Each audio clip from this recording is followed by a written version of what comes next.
कहते हैं कि सच्चा हृदय उसी का होता है परमात्मा के अधीन जो किसी के दुख को देख करके दुखी हो जाए। अपने दुख में तो सब रोते हैं, लेकिन सच्चा प्रेमी वही होता है जो दूसरे के दुख को सहन करके समझ करके उसके अंदर अश्रुओं को बहाना सीख जाए। अपनी पीड़ा में सब आंसू बहा देते हैं।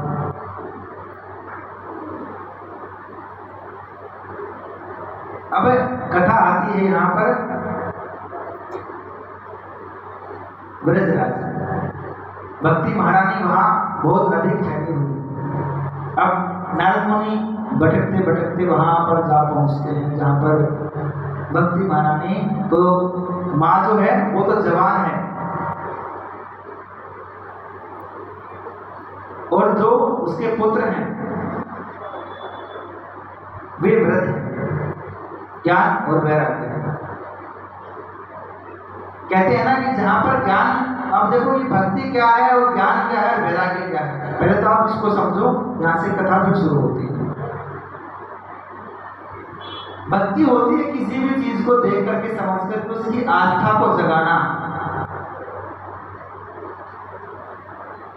अब ये आस्था कहां से आ गई? आस्था किसी भी परंपरागत रुचि से किसी भी ईश्वर की आराधना करना, किसी मंत्र के जरिए, व्रत के जरिए, किसी फल के जरिए, फूल के जरिए, उसको आस्था बोलते हैं कि हमारी इधर ही आस्था होती है। इस प्रकार से हम हमारे यहाँ पूजा करते हैं और ये भक्ति के ही अंदर सब चलता है। जहाँ ज्ञान होता है ना, ज्ञान, फिर वहां वैराग्य पैदा हो जाता है कि महाराज क्या है, कुछ भी नहीं, संसार में जन्म लिया, पढ़ाई लिखा किया, सब कुछ खत्म, जब लास्ट में मरना ही है तो क्यों झंझट पाला, चलो रेल के नीचे मर जाते हैं। तो वहां वैराग्य होगा। वैराग्य जहां हो गया, मतलब जब संसार में मरना ही है तो क्यों ना परमात्मा का नाम लेके वैराग्य संत बना जाए। अब संत बन गए तो क्या होगा, गृहस्थ कौन चलाएगा? संतों की सेवा कहां से करो? अब संत तो क्या करेगा, खाली भगवान का नाम तो सकता है, लेकिन थोड़ी जोर देगा, वो वृक्षारोपण थोड़ी करेगा, वो तो गृहस्थ आश्रम नहीं कर सकता है।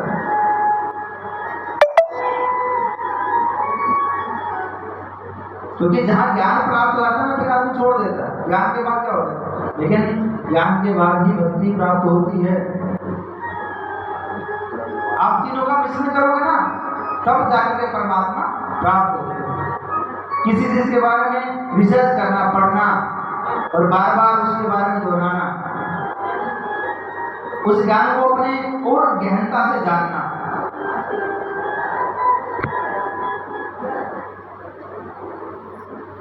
इन्होंने सुनी है कथा, टीवी पे देखती है। अब ज्ञान क्या है? ज्ञान ये है कि आपने खटका दबाया, ये आपकी भक्ति है, आपने खटका दबाया, लेकिन वो लाइट जली तो जली कैसे? वो ज्ञान है कि इलेक्ट्रिसिटी पैदा हुई तो कहां से आई? जो बिजली तार के अंदर से आई, कई करोड़ों हजारों किलोमीटर दूर से आई ना, लेकिन एक क्षण में वहां पहुंच जाती है। जैसे खटका ऑन करोगे ना, तो वो सिर्फ इंतजार करती है कि आप ऑन करो, मैं वहां तक पहुंचूं। उस ज्ञान को जानना, वो भक्ति की आराधना से। और जब जान लिया तब प्राप्त हुआ क्या? कुछ भी नहीं है, यहाँ सब इंसान ने जो बनाया है। क्या है? बिजली तो है जो इंसान के द्वारा बनाई गई है और चल रही है। ये सृष्टि क्या है? भगवान ने बनाई और चल रही है। क्यों चल रही है, किसी चल रही है पता नहीं, पर चल रही है, सरक रही है। कैसे सरक रही है, कौन सरका रहा है, पता नहीं। एक श्वास आप लेते हो, एक श्वास छोड़ते हो, रोक के देखो ना, नहीं रुक सकता, क्योंकि हर श्वास का छोड़ना समय पे निर्धारित लिखा है। कोई छोड़ कर जाएगी ना, क्षण से मूर्छा आ जाएगी, वो सांस कुछ समय रुक जाएगा, और जब वो समय पूरा हो जाएगा ना तो मूर्छा खुल जाएगी। वही वो इलेक्ट्रिसिटी करती है, खटका बंद कर दिया तो क्या कहाँ गया ज्ञान? खत्म हो गया ना ज्ञान, फिर वैराग्य प्राप्त हो गया। और जब भक्ति की तरफ हम बढ़ेंगे ना तो क्या होगा, इसी की तरफ की ज्ञान जोड़ाएंगे कि भक्ति के बाद परमात्मा की उत्पत्ति कैसे, प्राप्ति कैसे हो, वो होती है भक्ति। उसके बारे में जानना, वो परमात्मा सृष्टि को कैसे चलाता है, वो ज्ञान है। और वैराग्य के बाद ही वो ज्ञान प्राप्त होता है। क्योंकि देखो, आप गृहस्थ आश्रम में रहोगे तो जाहिर सी बात है जिम्मेदारियों में बंद रहेगा। जैसे एक आदमी अपने घर को छोड़ करके कुछ 12-13 घंटों के लिए व्यवसाय के लिए जाता है ना, ऐसे ही ज्ञान को प्राप्त करने के लिए अपने को वैराग्य छोड़ना पड़ता है। वैराग्य अर्थात घर छोड़ना पड़ता है, क्योंकि घर छोड़े बगैर कभी भी भक्ति प्राप्त नहीं हो सकती, वो परमात्मा नहीं मिल सकता। परमात्मा मिलेगा तभी हम अपने कार्यों को छोड़ करके उसके ध्यान में, उसके मंत्र में लगेंगे, तभी वो परमात्मा प्राप्त होगा। वही भक्त ज्ञान वैराग्य भागवत कथा में यही है, कुछ भी नहीं है। जो आप दिनचर्या करते हो सिर्फ वही है, उसी में परमात्मा आपके अंदर बैठे, लेकिन उस परमात्मा को जानते हैं।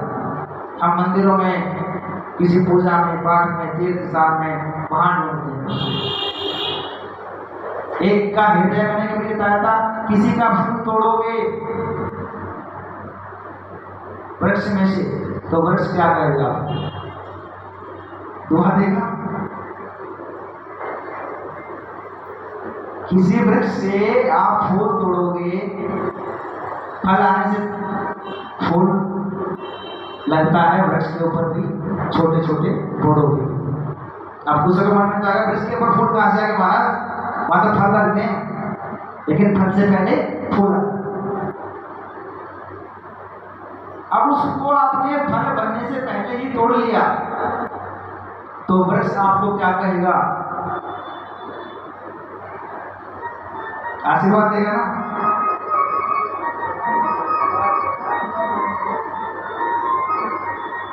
नहीं देगा, क्योंकि हमने उसका कुछ अंग तोड़ा है। यही सिखाती है भगवत गीता कि किसी की भावनाओं को समझना, उसकी जिज्ञासा को जानना कि वो क्या चाहता है। ये वृक्ष है ना, ये बोलते हैं,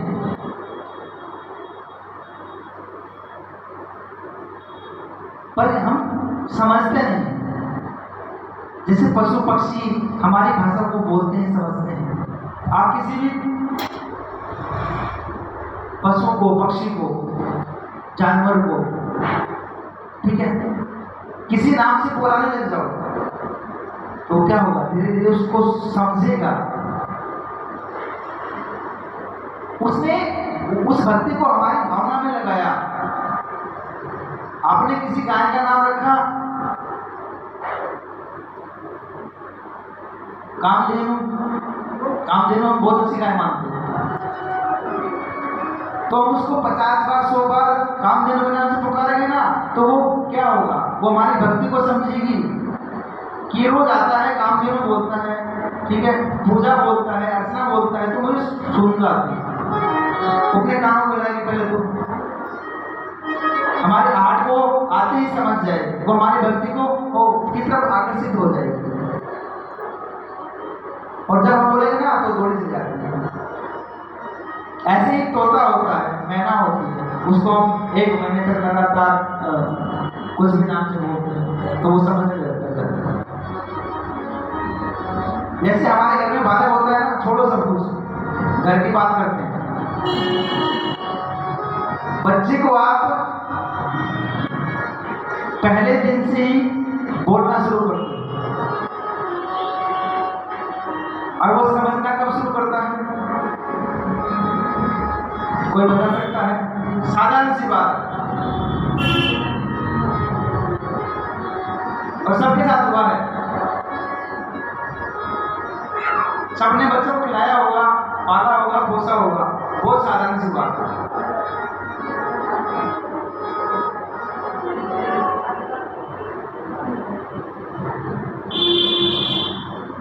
किसी को नहीं पता। 3 महीने बाद, हमारे शास्त्र में होता है 3 महीने बाद बच्चे का मुंह झूठा अंश से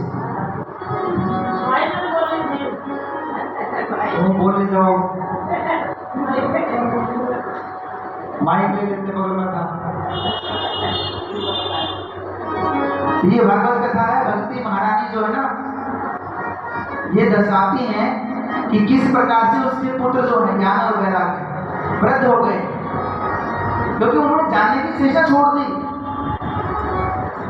जो ज्ञानी होता है ना, 2 अक्षर पढ़ लिए तो वो सब ये पूजा पाठ का समझता देगा, और जो अनपढ़ वाले होते हैं उन वैराग्य परमात्मा का भी कहीं नहीं कर सकता, किसी भी रूप में नहीं सकता। किसी संत के दर्शन पाना, साध्यम क्षणम दिष्टम दत्मात्रम दस्यम दर्शनम देवलोकशम सर्वदिनम परम। किसी साधु के दर्शन पाना, यहाँ तक कहती भगवत, आपने किसी साधु संत के दर्शन कर लिए, आपके पाप कट गए, लेकिन वो साधु होना चाहिए, स्वादु नहीं। आजकल सब स्वादु मिलते हैं, साधु नहीं। स्वादु भी जीव वाले, ठीक है, अच्छा अच्छा खिलाओगे तो आशा देंगे, आशीर्वाद देंगे बहुत अच्छा।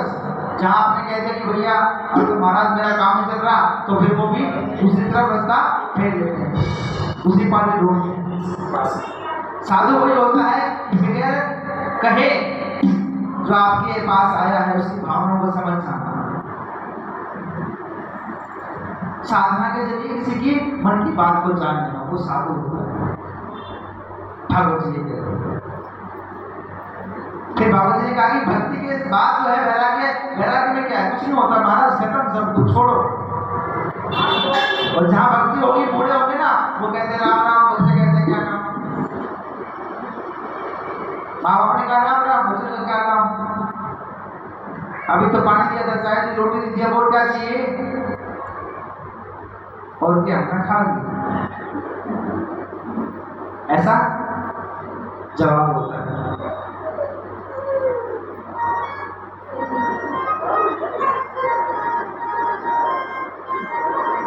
और जब वो जवाब मिलता है ना, तो मन में बड़ा कष्ट होता है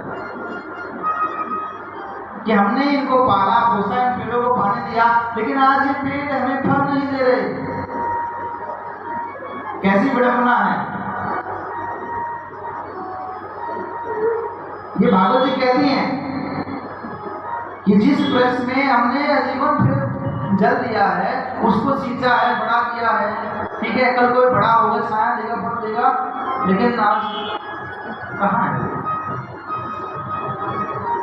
किसी इंसान में ना मोह नहीं है, सिर्फ माया चाहिए।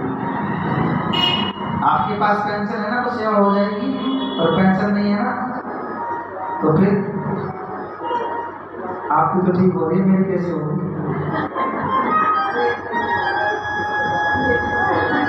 कहते हैं तराओगे तो अपने आप तर जाओगे। बोले सच्चिदानंद भगवान की जय। अब भगवान भी कहते हैं देखो जैसा चल रहा है चलने दो, क्योंकि उसी में उसकी रजा है।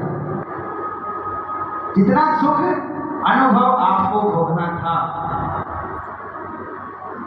वो आपने अपनी युवावस्था में भोगा, इसमें कोई गलत नहीं है। जब हमारे पास पैसा रहेगा ना तो हम अपनी मर्जी से कहीं भी खर्च करें, कोई रोकने वाला नहीं है। मेरा पैसा कितने दो, लेकिन वही बहू जब सास बनती है ना, जब मिसाल जी करे तीर लेकर वो पुकार पड़ना, क्योंकि वो उसके साथ घटता है। देखो कोई बुरा मत माना, सास भी है तो बहू भी है। मैं ये जो बात है वो बता आज की।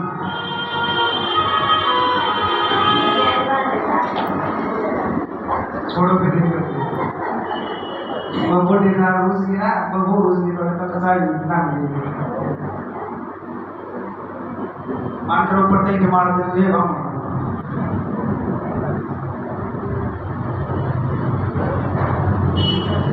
फिर भक्ति महारानी जैसे जैसे युवा है और वहाँ वो मुर्शिद पढ़े ज्ञान वगैरह, कि मैंने देखा कि वो माँ तो जवान है और उसके बालक है ना वो बूढ़े हो गए। अब बूढ़े कैसे हो गए? बूढ़े ही ऐसे हो गए महाराज कि जब ज्ञान प्राप्त हुआ तो क्या है, वो छोड़ दिया सब कुछ, और जो भगवान के अधीन रहेंगे तो फिर वो क्या है, युवावस्था की तरफ वो परमात्मा को हमेशा याद रखती है। उन्हें पता है मृत्यु आनी है, लेकिन जो ज्ञानी है ना वो क्या है, मेडिसिन ढूंढता है, उसका उपचार ढूंढ लेता है। आजकल भगवान ने ना गोड़ों का दम खत्म कर दिया, तो डॉक्टर ने क्या उपचार कर दिया, काट करके नहीं गोड़े लगा दिए।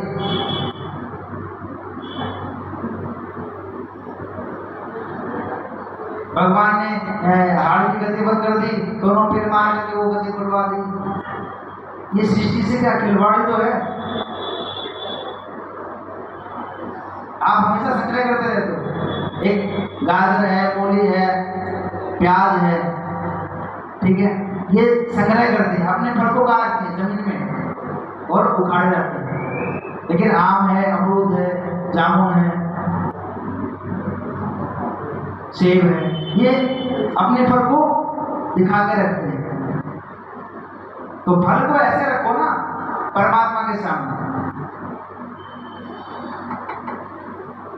छुपाओगे, संग्रह करोगे तो फाड़े जाओगे, खत्म कर दिए जाओगे। क्यों?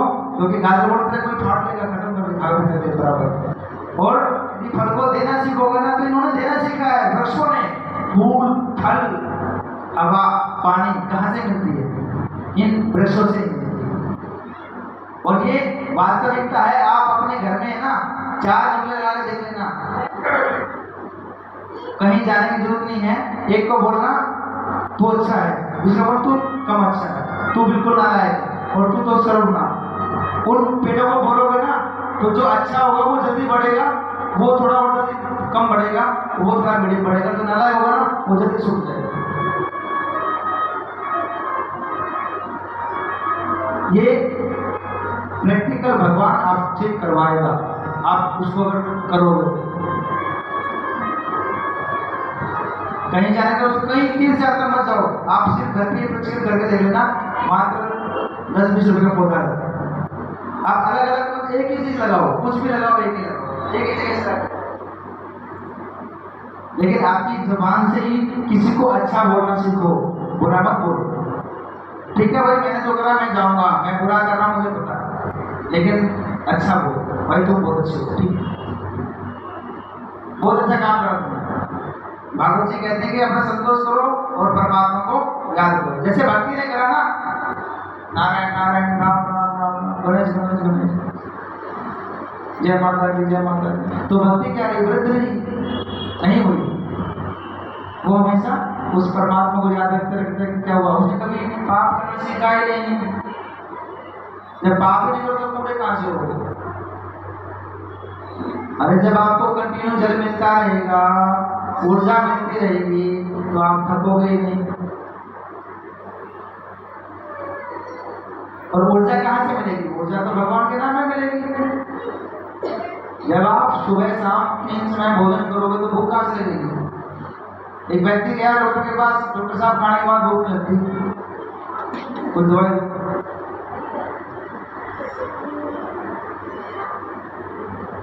अरे जब आप स्वयं उस परमात्मा के लिए स्टडी कर रहे हो, नाम ले रहे हो, तो कहां से भूख लगेगी भाई? भागवत जी का है, हमारे अंदर ही तो है।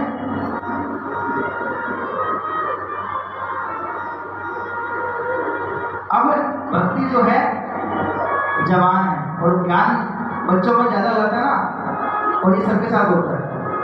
जब आप बहुत थे तो आपके अंदर ज्ञान ज्यादा था, और आज आप बूढ़े हो तो ज्ञान कम हो गया। आपके समय पे फोन था, ऐसे हाथ में मुझे मारना पड़ा। उस वक्त फोन आता था तो हेलो ये बनाना है, और तार वाले फोन से। और आजकल तो अब कहीं बैठे फोन से बगैर तार का।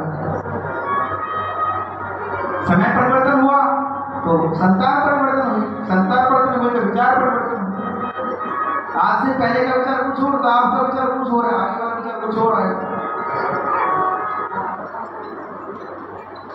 आजकल एक ऐसी चीज बनने लगी है जो बीमारी पकड़ लेगी।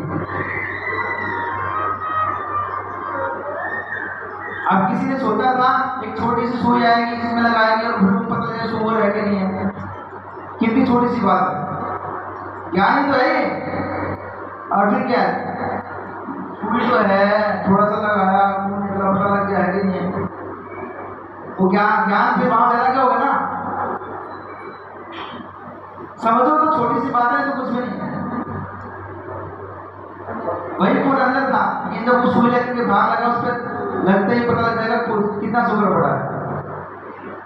एक मशीन आ गई, वो हाथ रखते ही वो धड़कन बता देगी। अब दिल यहाँ लग रहा है, धड़कन यहाँ लग रही, मशीन में यहाँ लग रही। क्या है, मशीनी युग है, कलयुग मतलब मशीनों से बना हुआ। अब आपका शरीर क्या है, ये भी मशीनों से बना हुआ है।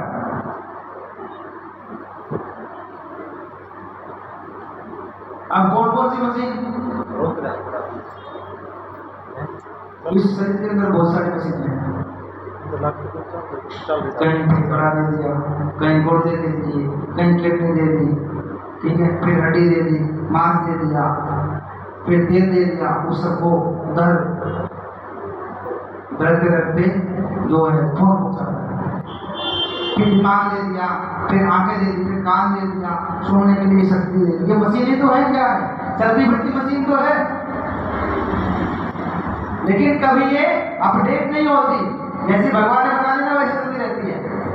अपडेट टू अपडेट मतलब बचपन में जन्म ले लिया तो स्वयं को अपनी अपडेट कर लेती है। जैसे अभी 2024 का मॉडल, 25 का मॉडल, 26 बाइक की तरफ नहीं हो सकते होता। लेकिन संसार में जैसा हमारा शरीर है ना, अब गर्मी में रहोगे तो गर्मी की तरफ ढल जाता है और ठंड में रहोगे तो ठंड की तरफ ढल जाता है। ये शरीर जो अपने आप को अपडेट कर लेता है। इसका अभी तक कोई सॉफ्टवेयर नहीं है। और मशीनों के सॉफ्टवेयर है, उनको डेटा अपलोड करते रहते हो, लेकिन शरीर का कोई सॉफ्टवेयर। ये अपडेट होता है मात्र भगवान की भक्ति से, डे बाय डे, ठीक है, पर आवर्स। अब भक्ति जो है, जैसे देखते देखते कि महाराज मेरे बच्चे बूढ़े हो गए हैं और मैं जो इनको मूर्छा आ गई है, वो मूर्छा से जगाया। अब जब देखा तो उनको आज ने हिला के देखा, बेटा उठो, क्या बात, कैसे मूर्छा आ गई, थोड़ा पानी वानी गिरा, तो उनको मंत्र दिया, श्रीमन नारायण नारायण नारायण,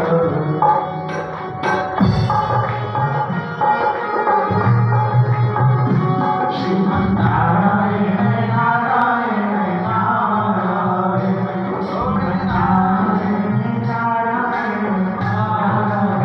नारायण, श्रीमन नारायण और जैसे ही उनके दोनों के कानों में मूर्छा खुली, जब स्वयं देने वाले नारद जी हो ना तो कोई भी कर जाता है। और जैसे ही ये गुरु दीक्षा उनके कान में पड़ी, ज्ञान नहीं गया, पता लगा कि ये क्या है, उसकी सोच बोझ हुए, थोड़े होश में आए, चैतन्य हुए। तो वो भी जब वृंदावन की गलियों में घूमने लगे, देखा कि यहाँ तो छोटे से बड़े तक सब राधे राधे भैया, राधे राधे, ठीक है, क्या कर लो चौबे। जो भगवान को खुद बोलते हैं शाम चौबे का रे, ऐसी कहाँ मिलेगी भक्ति, वृंदावन। चौबे मंदिर में जा रहा हो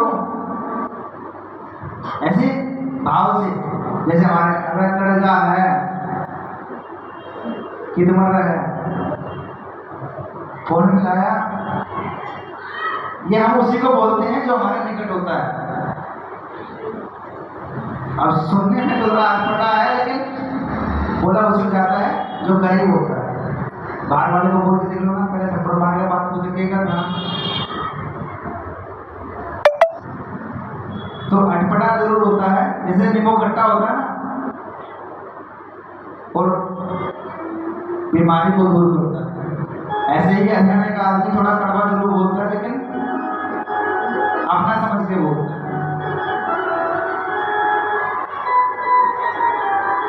वो थोड़ी कड़वास होती जरूर है, कड़ा उड़ जाएगी, लेकिन भावना उसकी वही मक्खन वाली होती है।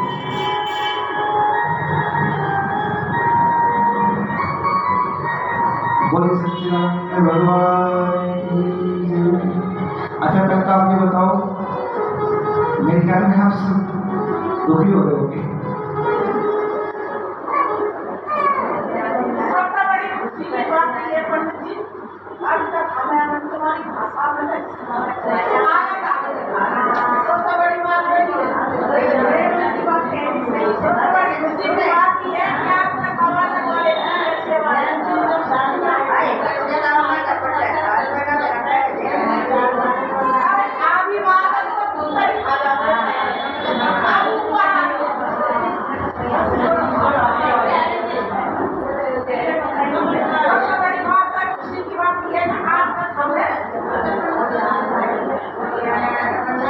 बोले सच्चिदानंद भगवान की जय। बोलिए रामायण बिहारी लाल की जय। सच बताओ तो मैं आने से पहले डर रहा था, मैं यहाँ आने से पहले डर रहा था।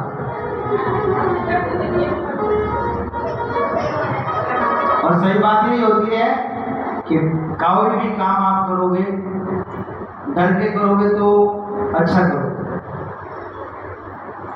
और ये समझोगे मैं मास्टर हूं, मुझे आ गया करना, तो मास्टर ही धोखा खाता है। परमात्मा डर बनाए रखिए। आप लोग कैसे कर रहे थे मुझे पता नहीं, लेकिन मैं जहाँ बैठा था मुझे ऐसा लग रहा था कि पता नहीं क्या हो गया। बड़ी ग्लानि हो रही थी मन में बैठे बैठे।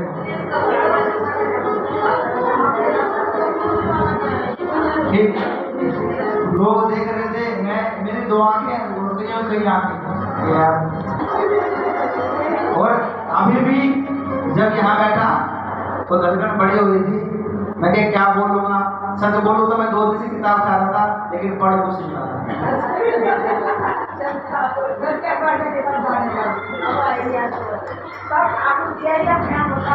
करवाने वाला तो अपने आप करवाता है, कब करवाता है, कैसे करवाता है पता नहीं। अभी भी क्या बोल रहा हूँ पता नहीं, लेकिन बोलवा हो गया।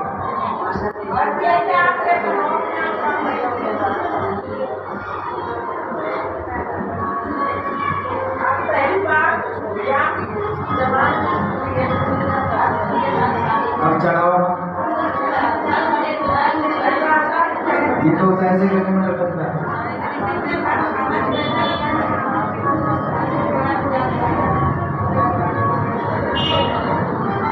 और भक्ति के जो 2 पुत्र थे ज्ञान और वैराग्य, वो जैसे ही कान में पड़े ना नारायण नारायण तो थोड़े बड़े हुए। अब उनको भी जब नारद जी ने बताया भक्ति के बारे में, भगवान की जान बताओ के बारे में, तो वो भी धीरे धीरे जवान बने।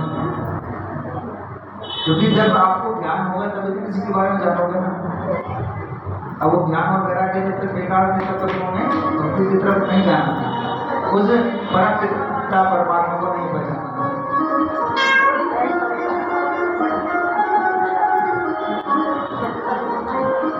अब एक रही जो होती है ना, वो कभी उस मट्ठे का, उस मक्खन का स्वाद नहीं सकती। उसको नहीं पता उसने घी में मट्ठे में कैसा स्वाद है, खट्टा है मीठा है कैसा। उसको सिर्फ मरने से मतलब है। समझते हो ना भाई, शास्त्रों से। अभी आपके ऊपर बात है कि आप कौन सी बहू बनते हो या सास बनते हो।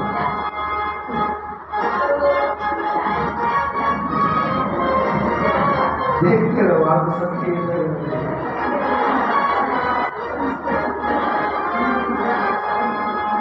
अब वो कच्ची क्या होती है, उस घी के भरे हुए ड्राम को धीरे धीरे आपने कहा भाई 1 किलो मुझे दे दो, उसने 4 चम्मच भरी दे दिया। वो कच्ची धीरे धीरे उस ड्राम को खाली कर देगी और एक बनाते बनाते अपने शरीर को भी त्याग रहा है, मतलब रही मटना, मटका भी टूट जाता है कई बार मरते मरते उसको। अगर स्टील का लो तो कंटिन्यूस में चलाओगे ना तो बर्तन में छेद हो जाता है। एक अवस्था होती है हर चीज की, वो कहां तक आप उसको संग्रह कर सकते हो, कहां तक चला सकते हो, और संग्रह करने के बाद क्या होता है, उसको खत्म होना पड़ता है। और बांटते रहोगे ना तो कभी भी कमी नहीं पड़ेगी। आप बांटना सीखो, वो आपको देना सीखेगा, कौन? भगवान। और यदि आप संग्रह करोगे ना तो खत्म हो जाओगे। अब यही भागवत जी में है कि वृद्धाश्रम वृद्ध अवस्था जो आती है ना हमारी, वो बाल्य अवस्था से भी बदतर होती है। अब बाल्य अवस्था जो है ना, जो महाराज शिवजी से कहते थे देखो संसार में बाद में जाना, पहले तो यही आओ, इस संसार में, इस घर में, इस प्रकार के अंदर जो बाल्य अवस्थायाम जय वृद्धावस्थायाम, बाल्य अवस्था वृद्ध अवस्था से बड़ी बदतर होती है, क्योंकि बाल्य अवस्था में मनुष्य कुछ कर सकता नहीं, छोटा होता है, बच्चा होता है, और वृद्ध अवस्था में सब कुछ कर सकता है लेकिन उसके कुछ बस में नहीं। दोनों एक दूसरे के विपरीत हैं, समझ सकता है, जान सकता है, जान सकता है, लेकिन कर नहीं सकता, चेष्टा नहीं रहती।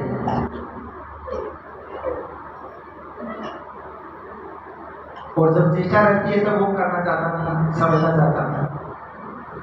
बोले सच्चिदानंद भगवान।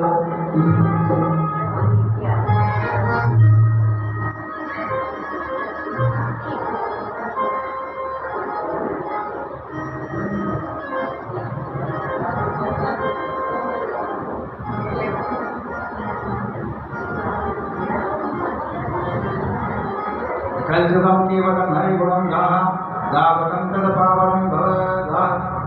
अर्थात भगवान से हम विनती करते हैं कि प्रभु कलयुग में केवल एक आपका नाम ही तारने वाला है।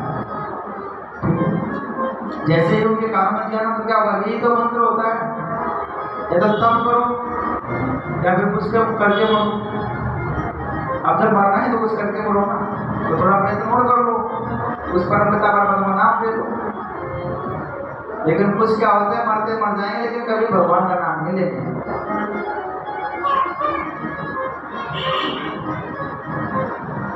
और जहां भगवान का नाम लेना शुरू कर दिया ना, फिर क्या होता है, कईयों के आप दुश्मन बन जाते हो।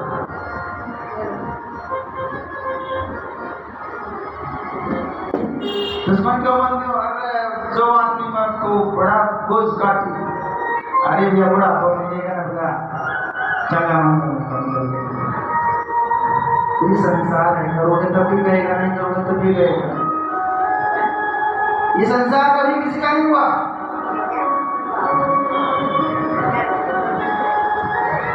और ना हो सकता, यदि मैं चाहूं मेरी मुट्ठी में संसार हो जाए तो कभी नहीं हो सकता।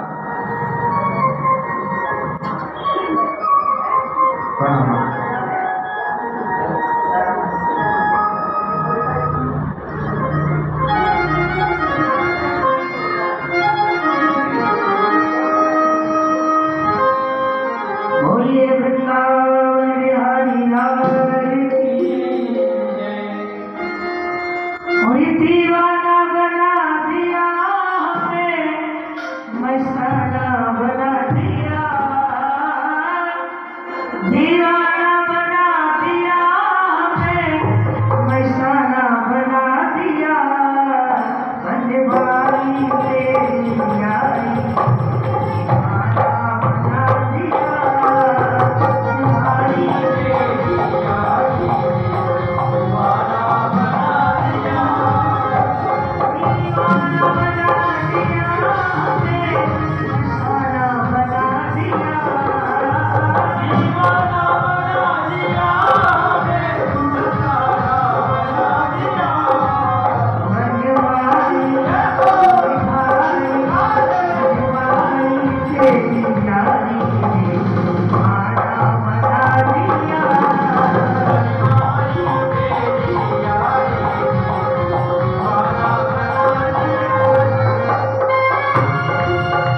बोल सच्चिदानंद भगवान की जय हो। आरती कर लें, टाइम से आए थे ना।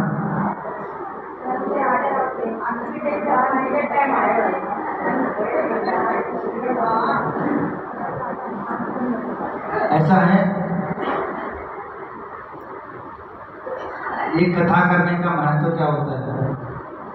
भागवत कथा कौन करवाता है, कौन करता है, कौन सुनता है?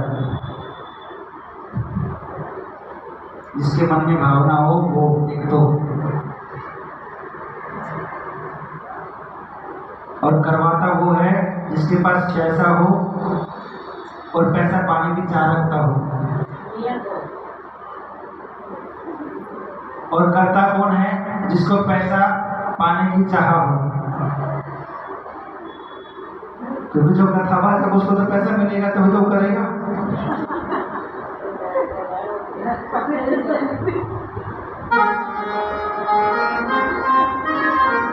फ्री में कोई किसी को टाइम नहीं देता। अपनी बात पे तो बहुत हंसेंगे लेकिन मेरी बात पे हंस गए।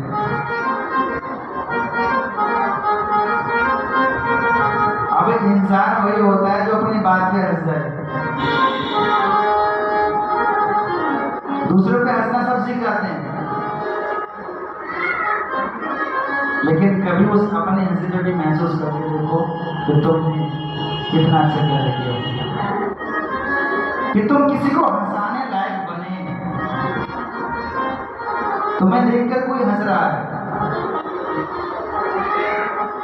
ऐसा उस परमात्मा ने बनाया। इतना सुंदर प्रसंग लिखा है कि कलयुगे केवलम हरे गुण गावत है नर पावहि भरता। मतलब जितना जो हरे का गुण गाएगा ना उसका कोई अर्था नहीं है कि वो कितना पार हो जाए। अब पार कहां से होगा? जो संसार सरल रहा है धीरे धीरे, ये शरीर सर्ग रहा है व्यवस्था की तरफ। यदि इस शरीर को आपने जवानी में ही भक्ति में लगा दिया तो बुढ़ापे तक तो कितना संग्रह करो, और जब बुढ़ापे में जाकर लगाओगे तो क्या संग्रह करोगे? ना दिखेगा ना बोल पाओगे, क्या गुण काम करोगे? चल पाओगे नहीं, फिर घुटने जवाब दे जाएंगे, फिर वहीं घर में बड़े बड़े पानी लाइयो, यो लाइयो, द्वार लाइयो, खाना लाइयो, आज से दुखल, गोदा दुखल, कंधा दुखल, इसी में फंस करके रह जाओ। और यदि जाओगे भी ना तो फिर ये घूमे, ये आस पड़ोस की जेठानियाँ जेठानियाँ ताने मार करके आज तो बड़ी बुजुर्ग बनी बड़े मंदिर में जा रही है। बोले मैं तो फूफा का मन था कि मैं बुआ लेना गया, ऐसे ही है ना कि मैं बुआ का मन था फूफा लेना गया। देख रहा हूँ मैं क्या बोल सुन क्या रहे।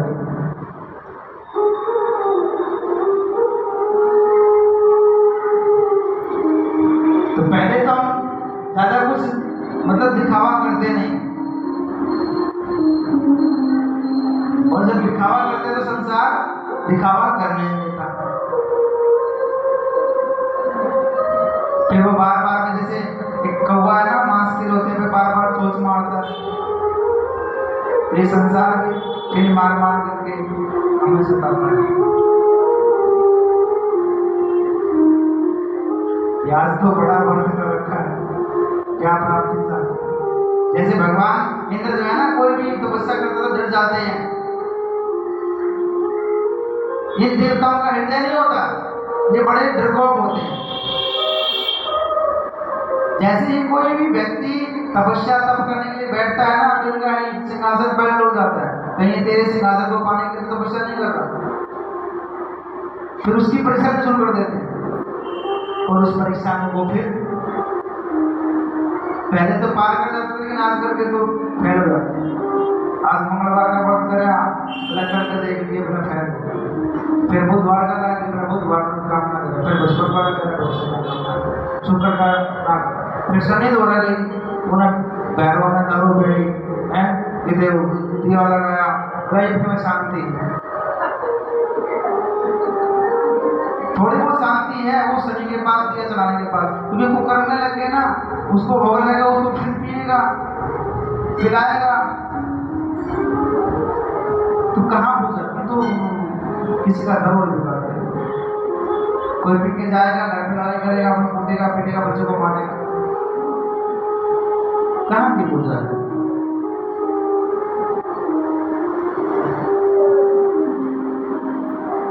कि कथा वो होती है जो किसी भी भावना को त्याग करके की जाए। कुछ पाने के लिए नहीं, पाने का संसार बहुत बड़ा है, करोगे तो मिलेगा, नहीं करोगे तो कहाँ से मिलेगा। लेकिन हर परिस्थिति का कोई भी काम होता है तो उसको पाने के लिए करते हैं, संतान के लिए, विवाह के लिए, कारोबार के लिए, घर के लिए, कोई भी काम हुआ अपनी सुख सुविधा के लिए करते हैं, दूसरे के लिए यहाँ कोई नहीं जीता।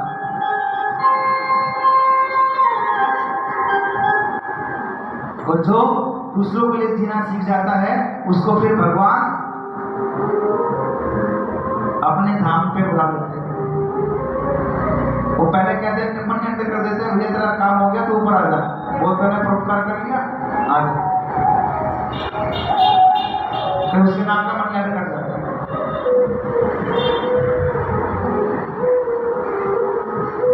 और हमेशा शास्त्रों में लिखा भी है कि दीनहीनों की सहायता करना, दुखियों का दुख दूर करना, ये काम एक संत और भगवान ही कर सकते हैं। और जब भगवान आपके अंदर विराजमान हो जाता है ना, कब होता है? भगवान तो ऑलरेडी विराजमान है, लेकिन हम उसे खोज नहीं पा रहे, समझ नहीं पा रहे, वहां तक पहुंच नहीं पा रहे। वो अंधकार तो हमें अपने शरीर में दिख रहा है, लेकिन वो परमात्मा का प्रकाश भी शरीर के अंदर है। हम हमेशा उस अंधकार के दलदल में फंस करके रह जाते हैं। जैसे आप किसी दलदल में पैर रखोगे ना, तो उसमें धंसते जाओगे, धंसते जाओगे, धंसते जाओगे, वहां से बाहर नहीं निकल सकते, क्योंकि एक पैर के बाद वो जकड़ लेता है कीचड़, वो बाहर नहीं निकल सकता। जैसे आप बिजली के तार हाथ लगाओगे ना, तो वो सिर्फ पकड़ना जानती है, छोड़ना नहीं जानती। अगर एक झटके में छूट गए तो छूट गए, नहीं तो प्राण खींच लेती है, फिर वो कहते तो मेरा ही हो गया। ऐसे ही परमात्मा कहते हैं कि तुम्हें काम करना है तो करो अपना नाम ले करके, लेकिन अगर समर्पण मत करके चलोगे ना तो फिर तुम तर जाओगे। अब भक्ति कहाँ रहती है? भक्ति रहती है जहाँ भगवान रहते हैं, वहीं भक्ति रहती है। भक्ति कहाँ रहती है? भक्ति रहती है मेरा रानी के पास, भक्ति रहती है भगवान के चरणों में, भक्ति रहती है किसी व्याघ्र के पास, भक्ति रहती है किसी महेंद्र के पास, भक्ति रहती है किसी रैदास के पास। भक्ति कहाँ है? भक्ति मेरा के पास है, भक्ति सूरदास के पास है, और भक्ति आपके अंदर भी है, उसको आप जगाओगे तो। लेकिन हम वहां तक पहुंच नहीं पाते, पहले ही था बदल लेते। लेकिन गत 9 वर्षों में अब तक में बहुत अंतर है। पहले तो 2-4 याद करते, तब तो 15-20 कंटिन्यू आने लगे। तपस्या का फल है, परमात्मा दे। बोले सच्चिदानंद भगवान की जय, जय जय श्री राम। क्योंकि तप करोगे तो कुछ मिलेगा ना।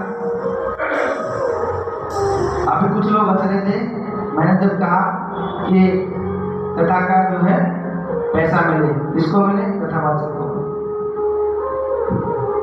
लेकिन वो कथावाचक के देखो कर क्या रहा है।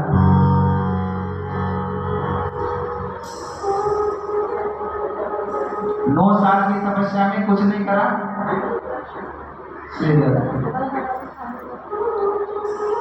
भागवत जी के चरणों में 500 रुपये प्रसाद दे देते। भगवान की मनोकामना पूरी करे। और ऐसे मंदिर को आप भी लेके आ गए। फल है बढ़ेगा आपके अंदर तरीके का लाओगे तो प्रसाद के लिए दियो।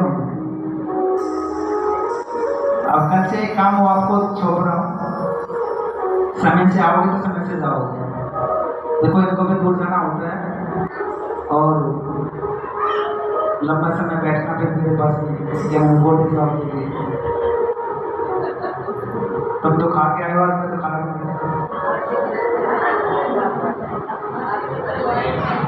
और आज तो क्या है, एक चाट के हाथ से दे दिए, हो सके तो फिर मैं बोल गया हूँ ये मैया इधर से कहीं नाश्ता करो। अब तो कहाँ नाश्ता, अब तो शाम को डिनर ही होगा।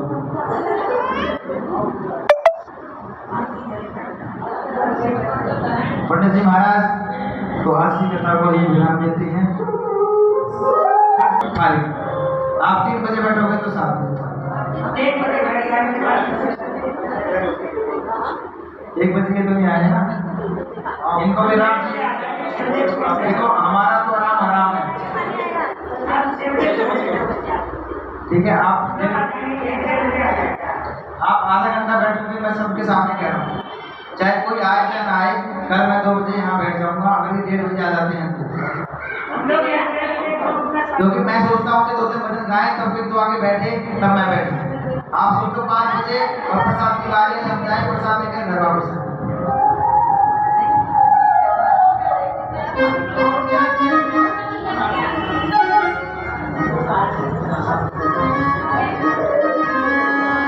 ऐसा है, आप 1:30 बजे आ जाओ और आप 2 बजे आ जाओ, मैं 2:10 पे बैठ जाऊंगा, चाहे 1 हो चाहे 2 से 3 हो।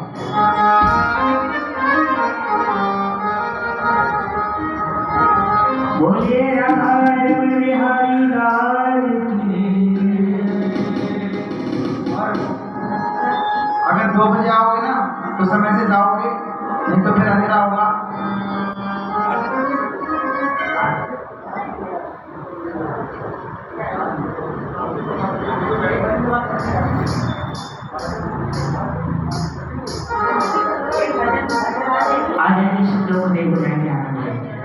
प्रसाद सब लोग बैठ करके लेके जाएं। और दूसरी बात, देखो अपने साथ में कल एक लेकर के आए, ऐसे ना कथा करने मजा नहीं आता तो थाली नहीं भरेगी ऐसे, क्योंकि खर्चा बहुत ज्यादा है, आप लोगों से निकालना है। पंखा बंद कर दो, तुम खाइए वाला।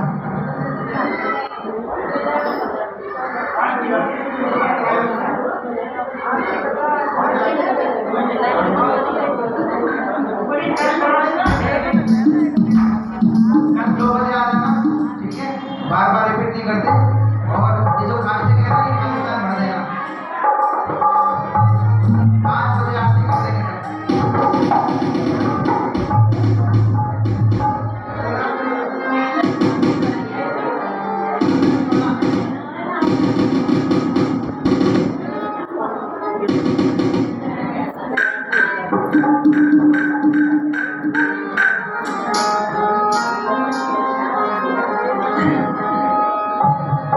आरती